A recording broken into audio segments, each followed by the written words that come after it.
नमस्कार, कैसे हैं आप सब। एचएन अध्ययन में आपका स्वागत करता हूं। तो हमने जो पॉलिटी की अपना रिवीजन सीरीज शुरू किया है, आज उसका पार्ट सेकंड होगा और हो सकता है एक आध पार्ट इसका और हो। फिर आपकी पॉलिटी का जितने भी पीवाईक्यू आपके असिस्टेंट प्रोफेसर में, चाहे यूपी का हो, किसी भी अन्य स्टेट का हो, और यूपी पीसीएस में जितने भी पीवाईक्यू आए हैं, हम लोग उसका वन लाइनर फॉर्म में रिवीजन कर रहे हैं।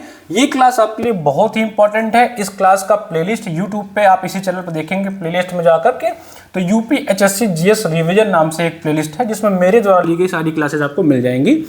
तो अपने क्लास को आज हम कंटिन्यू करेंगे। उस दिन हमने पॉलिटी का लगभग 40-50 प्रश्नों को देखा था, आज उसके आगे देखेंगे, फिर इसका एक लेक्चर और आएगा, फिर हम अगले सब्जेक्ट के ऊपर मूव करेंगे। तो वीडियो शुरू करने से पहले मैं आपको बता दूं, अगर आप चाहते हैं हमारे जीएस बैच से जुड़ना, तो हमारा जीएस का ये बैच संभव बैच चल रहा है। यूपी एचएससी जीएस का बैच अगर आपको चाहिए, आपको complete classes, notes, test, PYQ सब चाहिए, तो संभव बैच आप जाके ज्वाइन कर सकते हैं, जिसकी फीस सिर्फ 599 रुपीज के आसपास है। ये बैच आपको हमारे एप्लीकेशन एचएन अध्ययन में मिलेगा, जिसका डिस्क्रिप्शन में लिंक है, वहां से डाउनलोड कर लीजिए, नहीं तो आप जाकर के प्ले स्टोर से डाउनलोड कर सकते हैं।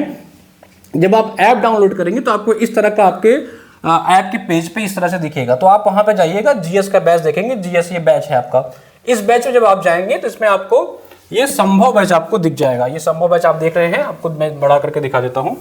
ये संभव बैच आपको दिखेगा, तो इसमें आपको complete class, live recorded lecture, test, note सब कुछ मिल जाएगा। और हिंदी साहित्य के जो बच्चे हिंदी साहित्य के हैं, वो ये संगम बैच बाय कर लीजिएगा। तो इसमें आपको अलग से जीएस लेना नहीं पड़ेगा, इसमें हम आपको जीएस की क्लास फ्री दे देंगे और हिंदी साहित्य की तो आपको पूरी की पूरी क्लास मिलेगी ही।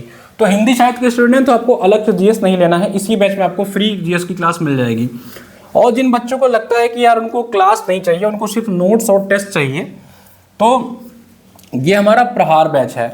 ये प्रहार बैच आप देख रहे हैं, इस प्रहार बैच को आप बाई कर लेंगे तो इसमें आपको हमारे जो शॉर्ट नोट्स है, जिसको मैं भी आपको पढ़ा रहा हूं, इसका हिंदी और इंग्लिश दोनों में अलग अलग आपको नोट्स मिलेगा, आपको टेस्ट मिलेंगे, आपको इसमें करंट अफेयर की भी क्लास और पीडीएफ दोनों मिल जाएगी। तो आप अगर सिर्फ आपको मटेरियल चाहिए तो यहां से बाई कर सकते हैं। आपको एचएन अध्ययन का कोई भी मटेरियल चाहिए, आपको कोई भी किसी भी जो हमारे बैच चल रहे हैं, आपको लगता है कि आपको क्लास नहीं करनी है, आपको सिर्फ उसका नोट्स चाहिए, तो हमारा एप्लीकेशन डाउनलोड करके आप उसमें एक स्टडी मटेरियल करके सेक्शन है, ये स्टडी मटेरियल देख रहे हैं। इस सेक्शन में जब आप जाएंगे तो इस सेक्शन में आपको सिर्फ स्टडी मटेरियल ही मिलेंगे, इसमें आपको क्लास नहीं मिलेगा। जैसे आपको अभी हरियाणा का ये आपका मेंस का जो नोट्स है वो मिल जाएगा, ये प्रहार बैच का जो नोट्स है मिल जाएगा, हिंदी साहित्य का जिसको सिर्फ नोट्स चाहिए वो मिल जाएगा। इसी तरह यूजीसी नेट का नोट्स आपको मिल जाएगा, यूजीसी नेट पेपर और उनका नोट्स और टेस्ट का पीडीएफ आपको मिल जाएगा। उसी तरह हिंदी साहित्य का टेस्ट का पीडीएफ आपको मिल जाएगा। मतलब ये आपको सिर्फ मटेरियल चाहिए तो आप हमारे स्टडी मटेरियल से जाकर के इसको बाय कर सकते हैं। बाकी आपको जिस भी एग्जाम की तैयारी करना है उस सेक्शन में आप जाएंगे, यहां से देख सकते हैं, जिस भी एग्जाम की आप तैयारी कर रहे हैं उस सेक्शन में जाएंगे तो वहां से आपको वो क्लास मिल जाएगी। और हमारा जो सबसे बेहतरीन बैच है वो है पास प्रो। पास प्रो का फायदा ये है कि पास प्रो लेने के बाद हमारे एप्लीकेशन पे 1 साल तक जितने भी बैच उपलब्ध हैं और जितने भी बैच आएंगे उन सब का एक्सेस आपको मिल जाएगा, जिसकी फीस अभी सिर्फ 1499 रुपए आधी कर दी गई है। तो अगर आपको लगता है कि आपको सारे एग्जाम देने हैं तो आप हमारा पास प्रो ज्वाइन कर लीजिए, एक बेहतरीन कंटेंट आपको इस कम प्राइस में मिल जाएगा। आपको हमारा एप्लीकेशन डाउनलोड करना है, हमारे ऑफिशियल नंबर पे आप कॉल भी कर सकते हैं, हमारा ऑफिशियल नंबर इसके डिस्क्रिप्शन में दिया गया है। चलिए, और एक बात और है, जो क्लासेस मैं यहाँ लेता हूँ उसके मैक्सिमम चीजों का पीडीएफ में हम लोग कोशिश करते हैं कि हमारे टेलीग्राम पे प्रोवाइड कर दीजिए। तो हमारा ये ऑफिशियल टेलीग्राम है, इसका भी लिंक इसी में देखिए, जो मैं आपको पढ़ा रहा हूँ इसका फ्री पीडीएफ मैंने यहाँ पे डाल दिया, पॉलिटी का कंप्लीट पीडीएफ यहाँ पे पड़ गया है। तो आप लोग अगर ये पीडीएफ चाहिए तो हमारे टेलीग्राम पे जाकर के ज्वाइन कर सकते हैं। बाकी कंप्लीट मटेरियल के लिए आपको मैंने बता ही दिया, आप वहां से बाई कर सकते हैं। चलिए, आज की क्लास में शुरू करूंगा पॉलिटी का। ये हमारा असिस्टेंट प्रोफेसर की पॉलिटी की रिवीजन क्लास चल रही है। आपको पता है कि पॉलिटी में कौन कौन से टॉपिक लगे हुए हैं, ये सारे टॉपिक्स आपके पॉलिटी में लगे हुए हैं, मैंने आपको बता दिया था। और हम लोग ने काफ़ी कुछ चीज़ें यहाँ पे डिस्कस भी कर लिया था। ये हमारा जो आपका नोट्स आप देख रहे हैं, इस नोट्स को आप देख लीजिएगा, यही नोट्स आपको जो है उस मटेरियल में मिलेगा, ठीक है।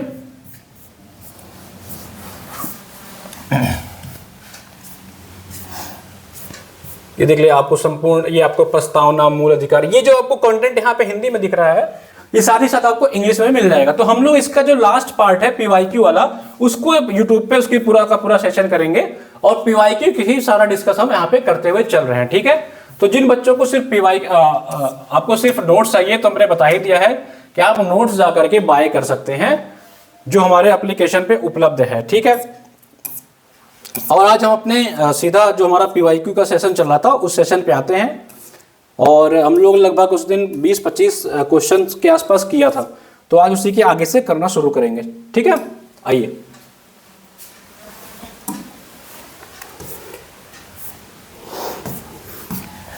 देख लेते हैं हम लोग ने उस दिन कहाँ तक किया था, तो उसके आगे से फिर शुरू करते हैं। आई थिंक हम लोग यहां तक हो गया था।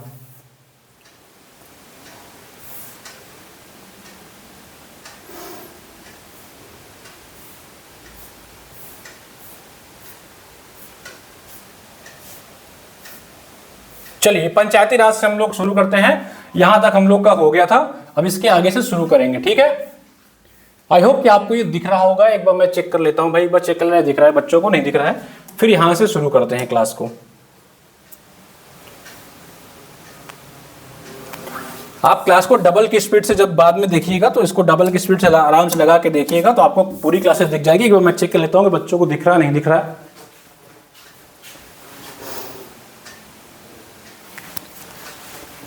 ठीक है, आवाज आ रही है, सही।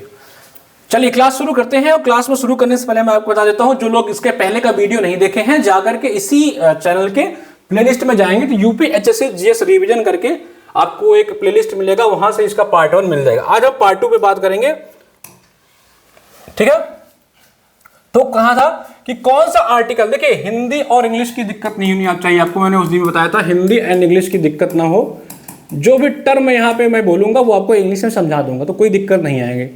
कौन सा आर्टिकल राज्य सरकार को ग्राम पंचायत गठन करने का लिए निर्देशित करता है? ये कौन सा आर्टिकल है? आर्टिकल 40।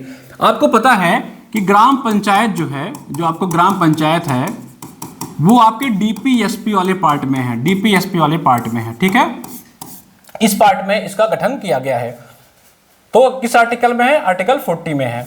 ठीक है, चलिए भारत में राज्यसभा किसका प्रतिनिधित्व करती है? भारत में राज्यसभा यानी कि राज्यसभा में जो आपका राज्यसभा होता है, आपको पता है कि इसमें कुल 250 सीटें हैं, कुल 250 सीटें होती हैं। ठीक है, और इसमें 12 मेंबर्स में जो है वो प्रेसिडेंट नॉमिनेट करता है। कितने मेंबर्स को नॉमिनेट करता है? 12 मेंबर्स को। बाकी जो बचे मेंबर होते हैं वो स्टेट से आपके प्लस आपके यूनियन टेरिटरी से, ये आपके आते हैं। कुछ स्टेट से आते हैं, कुछ यूनियन टेरिटरी से आते हैं। तो यूपी में पूछता है कि यूपी में राज्यसभा के कितने मेंबर है भाई, तो याद रखना यूपी में राज्यसभा के 31 मेंबर हैं। ठीक है, और इसके बाद तमिलनाडु में कितने हैं? तमिलनाडु में है आपके 19। फिर आपके महाराष्ट्र में कितने हैं? फिर आपके महाराष्ट्र में 18। ये तो 3 टॉप 3 याद रखिएगा आपको, ये टॉप 3 आपके एग्जाम में पूछता है। एक बार मैं आपको अपना नोट्स भी दिखा देता हूं। ठीक है, ठीक है, यूपी में 31 है, सॉरी ये उल्टा हो गया, एक सेकंड। तमिलनाडु में आपके 18 है और महाराष्ट्र में आपके 19, ये याद रखिएगा। महाराष्ट्र में 19 है, तमिलनाडु में आपके 18 है, यूपी में 31 है। एग्जाम में पूछता है, इसको याद रखिएगा। ठीक है, इस चीज को आप चाहें तो नोट करते हुए चलिए। अगला क्या प्रश्न है? कौन संविधान सभा के अस्थायी अध्यक्ष था? तो इसका सही जवाब है डॉक्टर राजेंद्र प्रसाद। डॉक्टर राजेंद्र प्रसाद जो थे वो आपके संविधान सभा के अस्थायी अध्यक्ष थे। देखिए संविधान सभा जो आपकी थी, संविधान सभा जो थी, संविधान सभा आपको याद होगा, इसकी जो पहली बैठक हुई थी, जो इसकी पहली बैठक हुई थी वही तो 9 दिसंबर 1946 को। कब हुई थी भाई? 9 दिसंबर 1946। इसी दिन जो आपके सबसे सीनियर मोस्ट मेंबर थे वो थे सच्चिदानंद सिन्हा। सच्चिदानंद सिन्हा कौन थे? याद कर लिख लीजिएगा। सच्चिदानंद सिन्हा, ये इसके सबसे सीनियर मेंबर थे। तो 9 दिसंबर को ही क्या किया गया? इन्हीं को आपको इसका अध्यक्ष बना दिया गया। लेकिन ये अस्थायी अध्यक्ष थे, यानी कि परमानेंट नहीं थे, अस्थायी अध्यक्ष थे। लेकिन इसमें पूछा है कि अस्थायी अध्यक्ष कौन थे, तो अस्थायी अध्यक्ष आपका अगर आपका पूछे तो सच्चिदानंद होगा। और ये 9 दिसंबर को इसकी जब पहली बैठक हुई तो इनको बना दिया गया क्योंकि ये सबसे सीनियर थे। लेकिन इसके 2 दिन बाद यानी 2 दिन बाद कब? 11 दिसंबर को डॉक्टर राजेंद्र प्रसाद को, जो आपके भारत के प्रथम राष्ट्रपति भी बनने थे आगे चल के, इनको इनका परमानेंट मेंबरशिप दे दिया गया। यानी कि संविधान सभा का अस्थायी अध्यक्ष किसको नियुक्त कर दिया गया भाई? डॉक्टर राजेंद्र प्रसाद को 11 दिसंबर को, 2 दिन बाद। सच्चिदानंद सिन्हा के अस्थायी थे, फिर उसके 2 दिन बाद इनको बना दिया गया। ठीक है, चलिए इसको नोट करते जाइएगा, मैं मिटाता हुआ चल रहा हूं, लेकिन आपका काम है कि जो मैं बोलता चल रहा हूं उसको नोट करते चलिएगा। फटाफट वीडियो को आगे पीछे अपने हिसाब से करके स्पीड बढ़ाकर घटा के देख लीजिएगा। नियंत्रक और महालेखा परीक्षक द्वारा की गई टिप्पणियों पर उचित कार्रवाई करने की मूल जिम्मेदारी किसकी है? नियंत्रक एवं महालेखा परीक्षक यानी कि सीएजी। सीएजी आप जानते होंगे आर्टिकल 148 में इसके बारे में चर्चा है। किसके बारे में किसमें चर्चा है? आर्टिकल 148 में सीएजी के बारे में चर्चा है। और आपके अभी करंट में सीएजी कौन है भाई? करंट में सीएजी आपके हैं गिरीश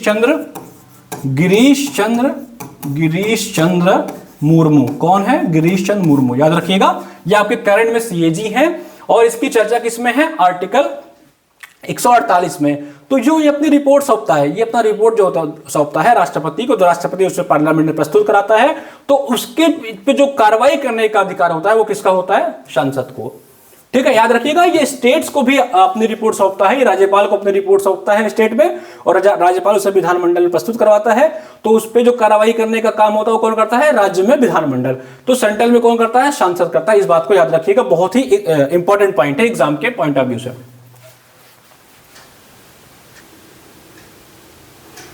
ठीक है, आवाज में कोई तो इश्यू तो नहीं? ठीक है, आवाज में कोई इश्यू नहीं ना भाई? ठीक, कंटिन्यू करते हैं इसको। चलिए सीएजी की बात करते हैं। आपके सीएजी के बारे में मैं आपको क्या बताया? ये आर्टिकल 148 में है और इसके जो इस समय वर्तमान आपके सीएजी कौन है? गिरीश चंद्र मुर्मू। आप लोग को ये जो एप्लीकेशन पे वीडियो देख रहे हैं, क्या उनको मेरी आवाज आ रही है? आवाज प्रॉपर है, आवाज में कोई इश्यू नहीं? आप चाहे तो कमेंट करके बता सकते हैं, जो लोग भी जुड़े हुए हैं। बाकी जब इसको आप यूट्यूब पे अभी अपलोड हो जाएगा ये शाम तक, तो आप इसको यूट्यूब पे भी अच्छे से देख सकते हैं। भाई आप कमेंट करके बताइए कि आवाज में कोई इश्यू तो नहीं है, ताकि मुझे इसको कंटिन्यू करने में दिक्कत ना है। ठीक है, किस आर्टिकल में है ये? आर्टिकल 148 में है, इसको याद रखिएगा। और ये किस पार्ट में आता है? पार्ट आपके 5 में है, जिसमें आपके यूनियन के बारे में बात किया गया है, उसमें इसके बारे में चर्चा किया गया है। तो सीएजी की बात हो गई। तो सीएजी के साथ साथ कुछ और पॉइंट्स मैं आपको यहाँ पे नोट करा देता हूँ। सीएजी के साथ साथ अगर आप चाहे तो इसको नोट कर लीजिए, सीएजी के साथ साथ नोट कर लेंगे तो आपको अच्छा लगेगा। मैं यहाँ नोट भी खोल लेता हूँ ताकि कुछ और पॉइंट्स मैं आपको इसके साथ जो एक्स्ट्रा पॉइंट बताता हूँ, चलो आप इसको नोट कर लीजिएगा। ठीक है, तो हमने सीएजी की बात करी भाई, सीएजी की हमने बात करी। किसकी बात करी? सीएजी की बात करी है। 1 मिनट में मैं और चेक कर लूँ उसको। ठीक है, आ रहा है, इसमें कोई दिक्कत नहीं है। ठीक है, अब आ रहा है। तो सीएजी की मैंने बात की भाई। सीएजी किसमें है? आर्टिकल 148 में इसके बारे में बात किया गया है। इसका पार्ट कौन सा है? पार्ट इसका 5 है। और इसके वर्तमान जो अध्यक्ष है सीएजी के, वो कौन है? गिरीश चंद्र। कौन है इसके भाई? गिरीश चंद्र मुर्मू। याद रखिएगा, गिरीश चंद्र मुर्मू है। अब आपको कमेंट बताना है ये कौन से नंबर के हैं, किस नंबर के हैं। ठीक है, कमेंट करके आपको बताना है किस नंबर के ये अध्यक्ष आपके गिरीश चंद्र मुर्मू बने हैं। ठीक है, अब सीएजी की बात आती है तो सीएजी की बहन की बात कर लेते हैं, जिसे इसकी सिस्टर कहते हैं, वो है पीएसी, पब्लिक अकाउंट कमेटी। इसको सीएजी की बहन या सिस्टर कहते हैं। ये क्या करती है? सीएजी की जो रिपोर्ट होती है उसको वेरीफाई करती है। मतलब अगर इसने कहा 2 दूनी 4 होता है तो पीएससी उसको वेरीफाई करेगा, हाँ भाई 2 दूनी 4 ही होता है। सिंपल शब्दों में ये आप समझने का प्रयास करिए कि सीएजी का क्या काम है, ये बताना कि 2 दूनी 4 जो इसने बताया वो सही है नहीं सही। इसको इसलिए इसके बहन कहते हैं। और जो पीएससी होता है, इसके 2 अध्यक्ष होते हैं, वो हमेशा अपोजिशन पार्टी से होते हैं। किस पार्टी से होते हैं? अपोजिशन पार्टी से बनाए जाते हैं। जैसे अभी आपके कांग्रेस अपोजिशन पार्टी है, तो इसका जो अध्यक्ष होगा वो कांग्रेस का ही कोई मेंबर होगा। वर्तमान में इसके कौन है? नकुल प्रसाद इसके जो है वो अध्यक्ष है। नकुल प्रसाद इसके अध्यक्ष है। नकुल नाथ जानते होंगे आप लोग, उनका नाम है नकुल नाथ। ठीक है, कमलनाथ को आपने नाम सुने होगा, एमपी के हैं, एमपी के सीएम भी रह चुके हैं, तो उन्हीं के लड़के हैं ये। नकुल नाथ को इसका अपोजिशन का लीडर बना दिया गया। ठीक है, और पीएससी के बारे में क्या जान सकते हैं? पीएससी के बारे में और जान लीजिए कि इसमें कुछ 22 मेंबर होते हैं। कुल कितने मेंबर होते हैं? 22 मेंबर होते हैं, जिसमें 15 लोकसभा से प्लस 7 आपके राज्यसभा से होते हैं। तो इतना चीज याद रखिएगा। सीएजी जब हमने पढ़ा तो ये सारी चीजें याद रखिएगा। एग्जाम में इन सब से भी सवाल पूछे जाते हैं। ठीक है सर, क्लास डेली लिया करें, डेली लेने का प्रयास कर रहे हैं भाई। देखिए आपके क्या है, आपके जो बैच है, मैं आपका ये सब चीजें आपने नोट कर ली होगी आई होप। ठीक है, इसको आपने नोट कर लिया होगा, उम्मीद करते हैं। देखिए क्लास के बारे में आपको बता दूं तो बच्चे क्लास हो, देखिए क्लास क्या है ना, जो हमारा बैच है, जो हमारा ये संभव बैच चल रहा है, जो संभव बैच है, जो 50 दिन का हमने संभव बैच चलाया है, इसमें आपको क्या है लगभग आई थिंक इसमें 120 लेक्चर्स आपको इसमें रिकॉर्डेड मिल गई हैं। क्या मिली हैं? रिकॉर्डेड मिल गई हैं, क्योंकि आपके पास समय नहीं है। अब आपको 3-3, 4-4 लेक्चर पर डे खत्म करना होगा। पर डे आप इसको खत्म करिए, तब आप इसको कवर कर पाएंगे, ठीक है। उसके अलावा क्या करेंगे हम YouTube पे, और आप पे क्या करेंगे, आपको रिवीजन भी कराएंगे, आपको YouTube पे रिवीजन कराएंगे। साथ ही साथ इसमें आपको नोट्स भी दे रहे हैं। YouTube पे नोट्स नहीं मिलेगा, इसका PDF आपको सिर्फ बैच में मिलेगा, जो मैंने अभी आपको बताया है, ठीक है। तो आपको रिवीजन आपके इस पे एप्लीकेशन में मिल रहा है, और आपको ये YouTube पे भी मिल जाएगा। तो रिवीजन की क्लास फ्री होने वाली है। ऐप पे आप जुड़े हैं तब भी, और आप एप्लीकेशन पे आप बैच में हैं तो आपको वहाँ पूरी नोट्स, पूरा टेस्ट सीरीज 50 से ज़्यादा, और पूरी क्लास तो आपको मिल ही है। तो जो बच्चे ज्वाइन करना चाहते हैं, बहुत ही मिनिमम प्राइस 599 में हम लोग शुरू किए हैं, और बहुत क्वालिटी कंटेंट के साथ, तो आप चाहें तो ज्वाइन कर सकते हैं। हाँ, क्या नाम है आप? जी मैं कोशिश करूंगा कि मैं पूरी क्लास ले लूँ। मैं बिल्कुल कोशिश करूंगा कि मैं पूरी क्लास लूँ। बाकी और भी फैकल्टी हैं आपको, अभी अतुल सर जोड़ेंगे, मैम जोड़ेंगे, अनुराधा मैम जोड़ेंगी, तो वो अलग अलग सब्जेक्ट वो पढ़ाएंगे। बाकी मैं खुद कोशिश करूंगा कि मैक्सिमम क्लास में आपका लेने का प्रयास करूँ, ठीक है। चलिए, तो CAG के बारे में हमने आपको बता दिया। CAG के बारे में एक चीज और नोट कर लीजिए, एक कमेटी होती है एस्टीमेट कमेटी। कौन सी कमेटी होती है? एस्टीमेट कमेटी होती है। ये भी बहुत इंपॉर्टेंट है, बार बार एग्जाम में पूछा जाता है। ये बिगेस्ट कमेटी होती है, सबसे बड़ी कमेटी यही है पार्लियामेंट की। कौन सी कैसी कमेटी है? सबसे बड़ी कमेटी होती है। इसमें कुल 30 मेंबर होते हैं। कितने मेंबर होते हैं भाई? 30 मेंबर होते हैं, और सिर्फ इसमें आपके मेंबर जो होते हैं वो लोकसभा से होते हैं। इसमें राज्यसभा का कोई मेंबर नहीं होता है। एस्टीमेट कमेटी आपकी जो है वो सबसे बड़ी कमेटी मानी जाती है, ठीक है। बिगेस्ट कमेटी आपकी मानी जाती है, ठीक है। नहीं, हाँ, मेरी आपसे बात हुई, आई थिंक आपने ही कल कॉल किया था। जी। चलिए,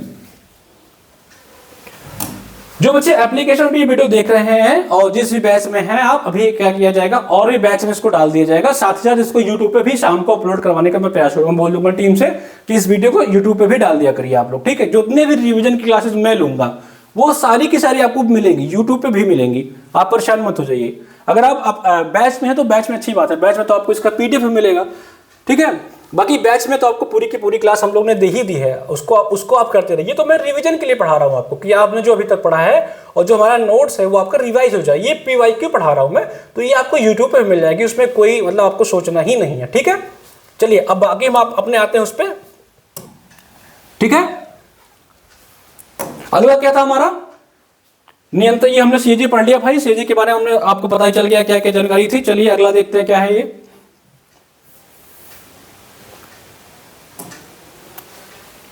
किस राज्य में सर्वप्रथम पंचायती राज आरंभ किया गया था? तो इसका सही जवाब है नागौर, राजस्थान में, 2 अक्टूबर 1959 में। देखिए, पंचायती राज सर्वप्रथम कहा है। पंचायती राज के बारे में आपको एकदम डिटेल से बता देता हूं, तो आपका पंचायती राज से संबंधित कोई भी प्रश्न आएगा तो आज के बाद गलत नहीं होगा। देखिए, पंचायती राज इसके बारे में याद रखिएगा। 73rd constitutional amendment act, CAA का मतलब है कॉन्स्टिट्यूशनल अमेंडमेंट एक्ट। ये आया था आपका 1992 में। 1992 में कब आया था भाई? ये कब आया था? ये 1992 में ये एक्ट आया था, ठीक है। इसने क्या किया, पंचायती राज इंस्टीट्यूशन जो होते हैं उसको संवैधानिक दर्जा दे दिया, यानी कि कॉन्स्टिट्यूशनल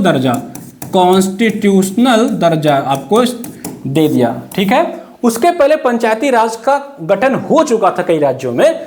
तो सबसे पहले जो गठन हुआ था पंचायती राज का, वो आपका हुआ था 2 अक्टूबर 1959 को राजस्थान के नागौर में। राजस्थान का नागौर एक जगह था। पंडित जवाहरलाल नेहरू ने सबसे पहले पंचायती राज का गठन यहीं किया था। ये तो अगर एग्जाम पूछे कि सबसे पहले कहाँ हुआ था, तो आप क्या लगाएंगे इसका जवाब? राजस्थान के नागौर में। और कभी कभी पूछता है कि अगर नहीं पूछा कि दूसरा कहाँ हुआ था, तो ये आपके आंध्र प्रदेश में हुआ था। कहाँ पे हुआ था भाई? आंध्र प्रदेश में। याद रखिएगा, जो दूसरा हुआ था वो आपका आंध्र प्रदेश में हुआ था, पहला जो हुआ था वो आपका नागौर में हुआ था। ये आपका जो 73वां कॉन्स्टिट्यूशनल अमेंडमेंट एक्ट 1992 है, उसके बहुत पहले हो गया था। ये आपका 1992 में आया और ये आपका 1959 में ही हो गया था, ठीक है। तो अब एक सवाल आपके एग्जाम में और बनता है, वो क्या बनता है, अगर नहीं बना होगा तो बना देगा, कि जब आपका 73rd कॉन्स्टिट्यूशनल अमेंडमेंट एक्ट 1992 आया, याद रखिएगा ये एक्ट जो है आपका 1992 में आया, लेकिन जो ये लागू किया गया, याद रखिएगा एग्जाम में बहुत गड़बड़ियां होती हैं, कब एक्ट आया और कब लागू हुआ, पेपर को अच्छे से पढ़ लीजिएगा। वो पूछ रहा है कि कब आया, ठीक है, एक्ट कब आया ये पूछ रहा है, या पूछ रहा है एक्ट लागू कब हुआ, इस बात को पढ़ लीजिएगा। तो लागू हुआ 1993 में। आपको पता होगा कि 24 अप्रैल को हम लोग मनाते हैं पंचायती राज दिवस। क्या मनाते हैं? पंचायती राज डे, PRD, पंचायती राज दिवस। आप याद रख लीजिएगा, नोट कर लीजिएगा, 24 अप्रैल को मनाते हैं पंचायती राज दिवस। और ये हमने शुरू किया था सन 2010 में, ठीक है, मनमोहन सिंह जी ने शुरू किया था इसको। अब आपको पता है कि आज मनमोहन सिंह जी जो हमारे भारत के प्रधानमंत्री रहे थे सन 2004 से लेकर के 2014 तक, उनका कल देहावसान भी हो गया है। तो उन्हीं के, जब वो प्रधानमंत्री थे, उन्हीं के समय में ये आपका 2010 में लागू हो गया था। एक चीज आपको कमेंट करके बताना है कि मनमोहन सिंह जो थे आपके लेट हमारे जो PM है मनमोहन सिंह जी, आपको पता है कि ये आपके राज्यसभा के मेंबर थे। कहां के मेंबर थे? राज्यसभा के मेंबर थे। अब आपको कमेंट करके बताना है कि ये किस स्टेट से राज्यसभा के मेंबर बने थे। अच्छे से कमेंट करके रिसर्च करके बताइएगा, क्योंकि अभी इनका देहांत हुआ तो एग्जाम में पूछ सकता है कि मनमोहन सिंह जी राज्यसभा के मेंबर किस राज्य से थे। ठीक है, चलिए अगले सवाल पे हम आते हैं अपने। अगला हमारा सवाल क्या है? आई थिंक आपको पंचायती राज के बारे में ये सारी चीजें पता चल गई होंगी कि ये कब लागू हुआ भाई, कब लागू हुआ ये पंचायती राज आपका, ये कब लागू हुआ? 1992 में। और ये एक्ट आया 1992 में, लागू हुआ 1993 में। और पंचायती राज दिवस हम मनाते हैं 24 अप्रैल को। और ये पहली बार 2010 में मनाया गया था। स्वयं हमारे PM थे मनमोहन सिंह जी, ठीक है। और 2 अक्टूबर यानी कि 2004 से 2014 तक हमारे PM थे। और 2 अक्टूबर 1959 को पहली बार आपका नागौर जो आपके राजस्थान में है वहां पर इसका गठन किया गया था। ये सारी चीजें याद रखिएगा। एक चीज और याद रखिएगा कि जब ये एक्ट लागू हो गया उसके बाद सर्वप्रथम कहां पे पंचायती राज लाया गया, यानी कि कॉन्स्टिट्यूशनल दर्जा मिलने के बाद पंचायती राज को किस राज्य ने लागू किया। अगर आपके एग्जाम में पूछता है कि, तो आपका सही जवाब होगा कर्नाटक। क्या सही जवाब होगा आपका? कर्नाटक। याद रखिएगा इसको। क्या होगा कि जब आपका पंचायती राज को संवैधानिक दर्जा दे दिया गया उसके बाद किस राज्य ने, उसके तुरंत बाद किस राज्य ने इसको लागू किया, तो उसका सही जवाब होगा कर्नाटक। इस बात को याद रखिएगा, एग्जाम में आपके ये पूछता है। ठीक है सर, अभी इंग्लिश में नहीं। देखिए इंग्लिश में क्या क्या आपको ऐसा चीज जो आपको हिंदी में समझ में नहीं आ रहा, मैं ऐसा क्या आपको बोल रहा हूं कि आपको इसमें समझ में नहीं आ रहा है, ये मुझे बता दीजिए। मैं सारी चीजें तो आपको जितनी भी टर्मिनोलॉजी आपको इंग्लिश में बता, मैं 10 बार आपसे कहा हूं कि आप महाविद्यालय की तैयारी कर रहे हो और आपको गांव में इसकी पोस्टिंग होगी भाई, गांव में जाके आपकी पोस्टिंग होगी, आपको बच्चों को हिंदी में ही पढ़ाना पड़ेगा। तो ऐसी कौन सी चीज अभी तक है जो आपको ऐसा लग रहा हो कि आपको हिंदी या इंग्लिश की वजह से बैरियर आ रहा हो? मैं हर चीज इंग्लिश में बोल रहा हूँ, एक्ट बोल रहा हूँ, सब कुछ बोल रहा हूँ आपको। क्या ऐसा चीज है? मैं खुद इंग्लिश मीडियम का विद्यार्थी हूँ यार, मैं आपको हिंदी में प्रयास कर रहा हूँ, तो उसमें आपको कैसी क्या चीजें आपको समझ में नहीं आ रही है?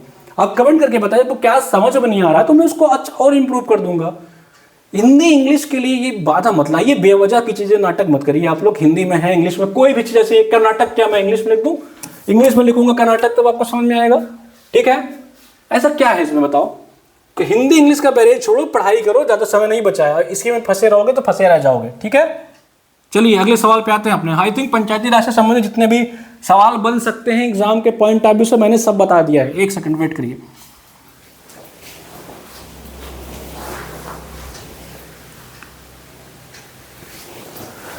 तो मैं कोशिश करूंगा कि आधे घंटे की क्लास आप एप्लीकेशन देखिए, ये क्लासेस फ्री होंगे, जितने क्लासेस मैं पढ़ाऊंगा वो फ्री होंगे। इसके बाद मैं करंट अफेयर भी पढ़ाना शुरू करूंगा कल या परसों से, या 1 जनवरी से करंट अफेयर की क्लासेस भी हो जाएंगी।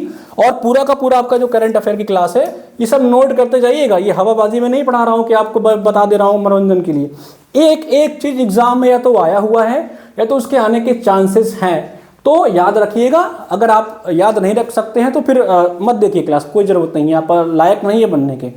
अगर आप इसको देख रहे हैं तो इसको नोट करते हुए चलिए, अच्छे तरीके से नोट करिए, क्योंकि बहुत ही रिसर्च करके क्लास ली जाती हैं, फैक्ट को कलेक्ट किया जाता है एक जगह। ठीक है, आपको पढ़ाने, आपको आधा घंटा में पढ़ाऊंगा तो 1 घंटा मुझे पढ़ना पड़ता है, देखना पड़ता है चीज़ों को, तब यहाँ पढ़ाना आता हूँ। ठीक है, तो अब जो यहाँ चीजें बता रहा हूं या तो एग्जाम में पूछी जा चुकी हैं या तो उसकी पूछे जाने के चांसेस हैं, ठीक है। डायरेक्ट इनडायरेक्ट आपके सिलेबस में लिखा है नहीं लिखा है उससे मतलब नहीं है। आया हुआ क्वेश्चन यहाँ पे छपा हुआ है, जो आपके पीडीएफ में मैं पढ़ा रहा था उसमें जितने आए हुए क्वेश्चन है वही लिखे गए हैं, हवाबाजी में काम नहीं चल रहा है। तो हिंदी इंग्लिश का चक्कर में कल ही बताया था उसको छोड़िए, चुपचाप जो पढ़ाया जा रहा है उसको पढ़ते रहिए। जो टर्मिनोलॉजी मैं उसको बता दे रहा हूं, ये पीडीएफ जो आपको हमारे अगर पेड मैच में होंगे तो आपको पीडीएफ हिंदी इंग्लिश दोनों मिल रही होगी, ठीक है। तो फटाफट क्लास को आगे बढ़ाते हैं क्योंकि बहुत ज्यादा क्लास में नहीं ले पा रहा हूं, अभी मुझे एक और क्लास लेनी है आपके पेड वाली बैच में, ठीक है। तो अलग अलग जो हमारे बैच चल रहे हैं उसमें मैं क्लास लेता हूं, तो बहुत ज्यादा समय नहीं, तो आप इसको आधे घंटे के अंदर मैं कोशिश करूंगा हर दिन 2 वीडियो या 1 वीडियो आपको डेली आधे घंटे के आसपास या 40 मिनट के आसपास क्लास मिल जाए, ठीक है। चलिए अपने अगले क्वेश्चन पे आते हैं। चाहता हूं कि कोई मैक्सिमम टॉपिक कवर हो जाए आपका। आप लोग हिंदी इंग्लिश में लगे हुए हो यार, गजब के आदमी हो। चलिए, तो किस राज्य ने सर्वप्रथम पंचायती राज आरंभ किया था? आई होप कि पंचायती राज से आगे जितने भी प्रश्न आएंगे ना, सब जितना मैंने आपको फैक्ट बताया उसमें कवर हो जाएंगे, जो नहीं होंगे उसको कवर कर लिया जाएगा। भारतीय संविधान में कल्याणकारी राज्य के विचार को सम्मिलित किया गया है। भारतीय संविधान में कल्याणकारी राज्य का जो विचार है वो आपके डीपीएसपी में डाला गया है। किस में डाला गया है? आपका डीपीएसपी में डाला गया है। किस में डाला गया भाई? आपके कल्याणकारी राज्य के बारे में डीपीएसपी में डाला गया है, याद रखिएगा। अगर कल्याणकारी राज्य पूछे तो किस में डाला गया है। अब आपको कमेंट करके बताना है कि किस पार्ट में है, किस पार्ट में डीपीएसपी के बारे में चर्चा मैंने कल पढ़ाया था। कौन सा मूल अधिकार नहीं है, मतलब इसमें से कौन सा फंडामेंटल राइट नहीं है? तो है सामान्य कार्य के लिए समान वेतन। सामान्य कार्य के लिए समान वेतन आपका जो है वो फंडामेंटल राइट नहीं है। ये आपका क्या बता, ठीक है छोड़िए। सामान्य कार्य के लिए समान वेतन ये भी आपके डीपीएसपी में है, ठीक है। आर्टिकल 36A में इसके बारे में आपको जानकारी दी गई है, ठीक है। इस बात को याद रखिएगा। और नोट्स कहाँ हैं?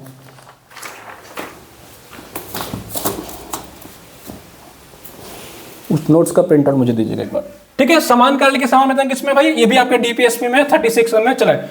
भारत के राष्ट्रपति में महाभियोग चलाने के लिए कम से कम कितने दिन की पूर्व अनुमति की आवश्यकता है? मतलब अनुमति नहीं, अगर आपको राष्ट्रपति के ऊपर महाभियोग चलाना है तो आपको कम से कम उसको कितने दिन पहले बताना होगा, ये आपके पूछ रहा है, ठीक है। नहीं कोई इशू, ठीक है। चलिए, तो क्या है आपका सवाल? आपका सवाल क्या है भाई? क्या था? राज्य के निजी तत्वों में कौन सा मूल अधिकार नहीं है? तो मैंने बताया समान कार्य के लिए समान वेतन, ठीक है। ये किस आर्टिकल में? 360D, ठीक है। चलिए, अगला क्या सवाल है? भारत के राष्ट्रपति पर महाभियोग चलाने के लिए कम से कम कितने दिन की पूर्व सूचना देने की आवश्यकता होती है? तो वह है आर्टिकल 14। आर्टिकल 14 सॉरी, अरे क्या मैं बोल रहा हूं यार, ये है 14 दिन की पूर्व आपको उनको सूचना देनी पड़ती है कि भैया आपके खिलाफ हम जो है वो इम्पीचमेंट लाने जा रहे हैं। इसकी इम्पीचमेंट की चर्चा किस आर्टिकल में है? इम्पीचमेंट की चर्चा आपका आर्टिकल 61 में है, याद रखिएगा। जब 1/4 मेंबर आपके, मैं पूरा ही बता देता हूं इसको, आपको अच्छे से बता देता हूं। इम्पीचमेंट समझ लीजिए, इंपॉर्टेंट है, एग्जाम में पूछता है इम्पीचमेंट, ठीक है।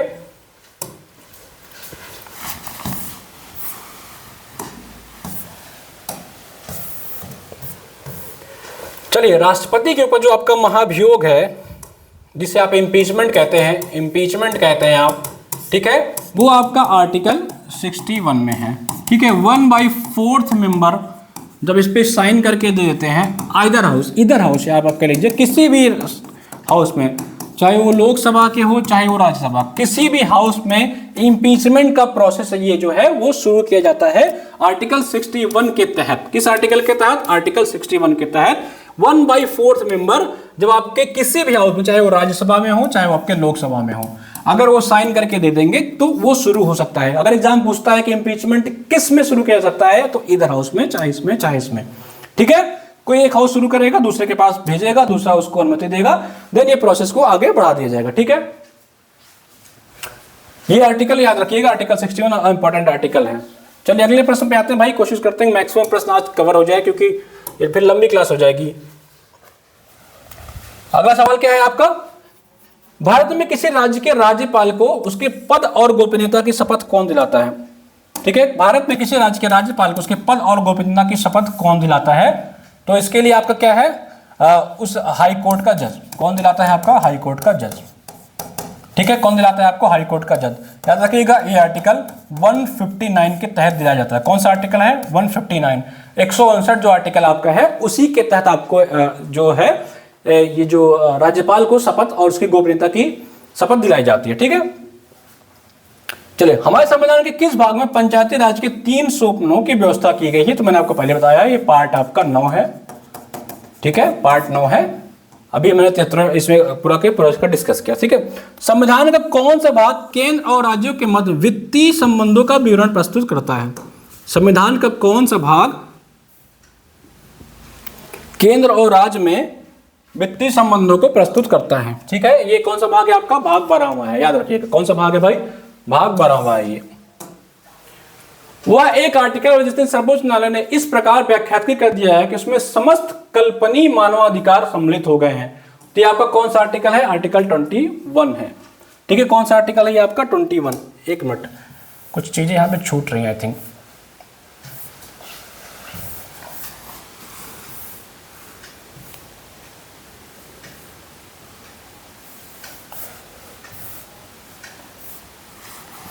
एक मिनट रुकिएगा।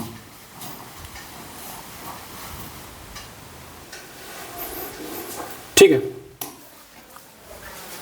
ये कुछ चीजें आई थिंक इसका पीडीएफ अलग हो गया है। चलिए, अगला सवाल क्या है? भारत संविधान में मौलिक कर्तव्यों को किस समिति की रिपोर्ट से शामिल किया गया है? यानी कि जो आपका फंडामेंटल ड्यूटीज थी उसको किस कमेटी ने उसका इस रिपोर्ट को दिया था? कि वो था स्वर्ण सिंह कमेटी। मैंने कल जब आपको पढ़ाया था तो ये बताया था, स्वर्ण सिंह समिति ने एक रिपोर्ट दी थी कि फंडामेंटल ड्यूटीज को जो है वो आपके संविधान में शामिल की जाए। ये किस पार्ट में है भाई? पार्ट 4A में है। ठीक, कहाँ से लिया गया? आपको रशिया से लिया गया है, यूएसएसआर से लिया गया था। ठीक है, स्वर्ण सिंह ने दिया था। कौन दिया था उसको? स्वर्ण सिंह ने, याद रखिएगा इसको। स्वर्ण सिंह उस समय आपके कानून मंत्री थे, लॉ मिनिस्टर थे। तो इन्हीं के रिकमेंडेशन पे ये सुझाव दिया गया था। ठीक है, आप लोग देख रहे हैं। ठीक है, तो उसी समय आपका 42वां कॉन्स्टिट्यूशनल अमेंडमेंट एक्ट लाया गया था, जिसे आपको मिनी कॉन्स्टिट्यूशन भी कहते हैं। याद रखिएगा, क्या कहते हैं? मिनी कॉन्स्टिट्यूशन भी कहते हैं। इसको नोट कर लीजिएगा। ठीक है, भारत के संविधान के किस आर्टिकल में उसके संशोधन की प्रक्रिया दी गई है? याद रखिएगा, इंपॉर्टेंट आर्टिकल, आर्टिकल 368। देखिए, संशोधन की प्रक्रिया के बारे में आपको पूरी तरह से समझा देता हूं। संशोधन की प्रक्रिया आप समझ लीजिए क्या क्या है। देखिए, जो आपका संविधान है, इसमें 3 तरह से अमेंडमेंट किए जा सकते हैं। 3 तरह के अमेंडमेंट आपके किए जा सकते हैं जो आर्टिकल आपके 368 में है। तो पहला क्या है? पहला है वो सिंपल मेजॉरिटी, सिंपल तरीके से, सिंपल मेजॉरिटी, जिसमें कोई ताम झाम नहीं, सिंपल मेजॉरिटी से सेंटर जब चाहे कर दे। दूसरा क्या है आपके? Special majority. क्या है भाई? Special majority. क्या है? Special majority. और जो थर्ड वन है वो आपका क्या है? उसमें आपको स्टेट के भी 50% स्टेट का भी आपको सुझाव लेना पड़ेगा। यानी कि 50% स्टेट इसमें सुझाव चाहेगा तो लेना पड़ेगा। जैसे आपका आया था क्या? 101 फर्स्ट कॉन्स्टिट्यूशन अमेंडमेंट एक्ट, जिसे आप कहते हैं जीएसटी। ठीक है, जब जीएसटी आया था आपको पता होगा, स्टेट का भी लिया गया था। और अभी जो आपका 106वां 166 कॉन्स्टिट्यूशनल अमेंडमेंट एक्ट आया है, जो क्या है? वुमेन रिजर्वेशन से संबंधित है। किससे संबंधित है? महिलाओं के आरक्षण से संबंधित है। किसमें? लोकसभा और राज्यसभा में। तो इसको भी स्पेशल मेजॉरिटी के साथ साथ स्टेट का भी इसमें सुझाव लेना पड़ेगा। यानी जब 50% स्टेट इसको पास कर देंगे तब ये लागू होगा। याद रखिएगा, ये 106वां कॉन्स्टिट्यूशनल अमेंडमेंट एक्ट महिलाओं के आरक्षण से संबंधित है, तो एग्जाम में पूछ सकता है आपके। ठीक है, ये भी 1 साल 1.5 साल पहले तो ये न्यूज में था। ठीक है, फिर ये आर्टिकल 360 में बता दिया कि आपको 3 तरह के आपके जो है वो अमेंडमेंट किए सकते हैं, ये बता दिया आपके। फिर एक केस हुआ था, इस जब आपको ये पढ़ ही रहता, आप याद और थोड़ा पढ़ लीजिए। एक केस हुआ था, एक आपका केस हुआ था, बहुत ही फेमस केस, आपने सुना भी होगा इसके बारे में। वो है आपका केशवानंद भारती केस। कौन सा केस? केशवानंद भारती केस। बहुत ही इंपॉर्टेंट केस है केशवानंद भारती केस, याद रखिएगा। अभी लगभग 1 साल या 100 साल पहले केशवानंद भारती जी का डेथ भी हुआ था। ये केस आपका हुआ था 1973 में। इन्होंने कहा ठीक है, आप आर्टिकल 368 के तहत, आर्टिकल 368 के तहत आपको ठीक है, आप करिए, जितना अमेंडमेंट करना है करिए, लेकिन संविधान का एक बेसिक स्ट्रक्चर होता है। संविधान का एक बेसिक आपका स्ट्रक्चर, जिसे आप कहते हैं कि संविधान का मूल मूल स्ट्रक्चर ही कह लीजिए, आप बेसिक स्ट्रक्चर समझिए कि संविधान की एक मूल भावना है, आप उसको ठेस नहीं पहुंचा सकते हैं। संविधान बनाने वालों ने एक कुछ बेसिक चीजें बनाई हैं। ऐसा नहीं है कि आप कह दो आज से कि भैया ऐसा है कि अब प्रधानमंत्री नहीं रहेगा, यानी कि अब परमानेंट प्रधानमंत्री ऐसा है कि मोदी जी को हम परमानेंट प्रधानमंत्री बनाते हैं, यही प्रधानमंत्री रहेंगे। अब भारत से प्रधानमंत्री का पद ही खत्म कर दिया जा रहा है, अब सुप्रीम कोर्ट का कोई काम ही नहीं है, हटाओ उसको, ठीक है। अब चीफ मिनिस्टर नहीं होंगे स्टेट में, सब सेंट्रल देखेगा। तो ये जो बेसिक स्ट्रक्चर है आपके मूल ढांचे जिसे आप कहते हैं, जो संविधान का मूल ढांचा है, उसका जो मूल तत्व है, आप उसको अमेंड नहीं कर सकते हैं, वो बेसिक स्ट्रक्चर में आ गया। तो ये किस केस में है? केशवानंद भारती केस में। 42nd कॉन्स्टिट्यूशनल अमेंडमेंट एक्ट जो आया था आपका, ये बहुत ही कंट्रोवर्शियल अमेंडमेंट एक्ट था, बहुत ही कंट्रोवर्शियल अमेंडमेंट एक्ट था, जिसे आपका मिनी कॉन्स्टिट्यूशन भी कहते हैं। क्या कहते हैं आपको? मिनी कॉन्स्टिट्यूशन भी इसे कहते हैं। क्या कहते हैं भाई? सब नोट करते जाइएगा जो बोल रहा हूं। इसे क्या कहते हैं आपका?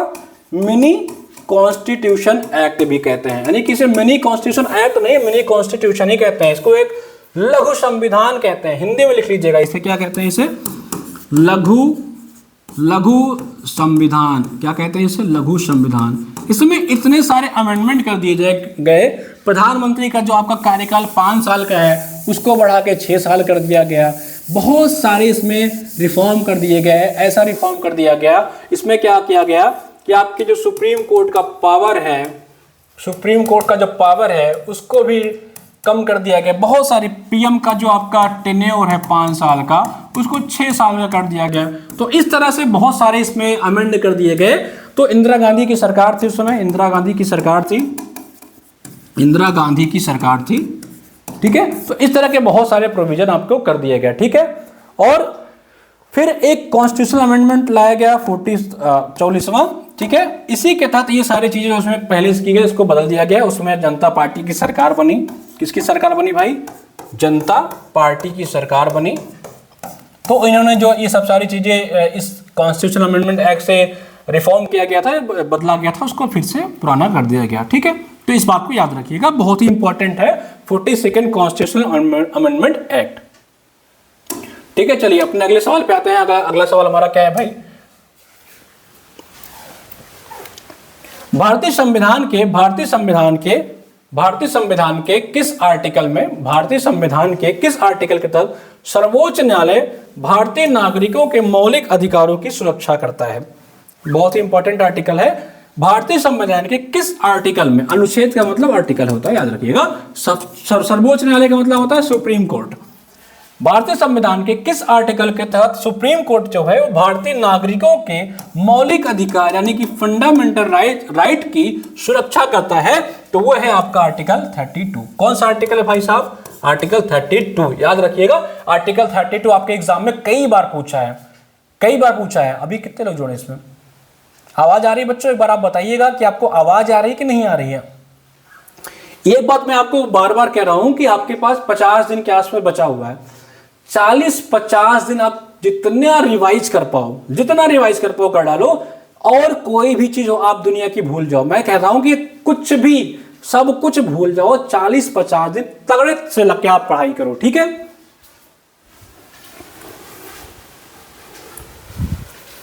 ठीक है, फिर इसके बाद मैं एंड करूंगा, फिर मैं कंटिन्यू करूंगा इस क्लास को शाम को या फिर कल करूंगा, क्योंकि इसके बाद मुझे एक और लेक्चर लेना है। तो आर्टिकल 32 आपका क्या है? इसके तहत सुप्रीम कोर्ट आपके जो राइट्स हैं उसके सुरक्षा करता है, ठीक है। इसके बारे में थोड़ा आपको विस्तृत तरीके से समझे कि मैं कोई चीजें अब आपको कोई एक क्वेश्चन बताता हूं ना, तो मैं कोशिश करता हूं कि उस एक प्रश्न से आपके 4-5 प्रश्न बन जाए, ठीक है। कंप्रिहेंसिव आपका तैयारी हो जाए। ये थोड़ा टाइम लगेगा और जल्दी एक्सप्लेन करना हो तो सब कुछ हो जाएगा, लेकिन जब अच्छे से बताऊंगा तो थोड़ा टाइम लगेगा। तो एक्सप्लेनेशन में अच्छे तरीके से ही करूंगा, भले कितना भी टाइम लग जाए, ठीक है। तो मैं क्या कह रहा था? एक आपका है आर्टिकल आपका है 32। कौन सा आर्टिकल है? 32, ठीक है। इसे संविधान